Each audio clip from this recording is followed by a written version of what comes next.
Maharashtra today 24 news सत्य परिस्थितीचा सविस्तर आढावा।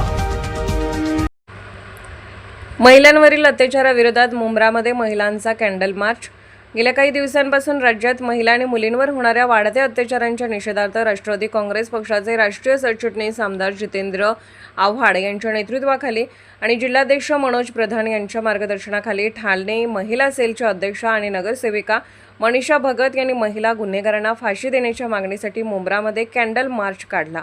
पुणे जिल्ह्यातील नसरापूर येथे 3.5 ते 4 वर्षाच्या मुलीवर झालेल्या अत्याचार आणि निर्घृण हत्येच्या अत्यंत दुःखद घटनेच्या निषेधार्थ हा कॅन्डल मार्च काढण्यात आला। मुंब्रा स्टेशनपासून सुरू होऊन डॉक्टर बाबासाहेब आंबेडकर चौकात संपन्न झालेल्या या मोर्चात शेकडो महिला मुली सहभागी झाल्या होत्या। मार्च अखेर भारतरत्न डॉक्टर बाबासाहेब आंबेडकर चौकात मयत मुलीला श्रद्धांजली वाहण्यात आली। याप्रसंगी मनीषा भगत म्हणाल्या की ज्या महाराष्ट्रात छत्रपती शिवाजी महाराजांनी महिलांवर अत्याचार करणाऱ्यांचे हातपाय तोडले होते, त्याच महाराष्ट्रातील नासरपूर अकोला येथे लहान मुलींना लक्ष्य केले जात आहे। मनीषा म्हणाल्या की आज महिला सुरक्षित नाहीत, महिलांवर अन्याय होत आहे। डिजिटल इंडिया आणि वक्ष भारताची घोषणा दिली जाते, पण त्यात महिलांवरील अत्याचार वाढत आहेत। गुन्हेगारांना जात किंवा धर्म नसतो, अशा गुन्हेगारांना कठोर शिक्षा झाली पाहिजे।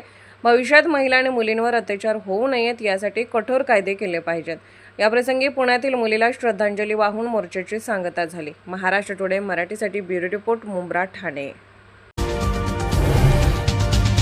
आजच महाराष्ट्र टुडे 24 न्यूजला सबस्क्राइब करा आणि सत्य परिस्थितीचा सविस्तर आढावा पहा।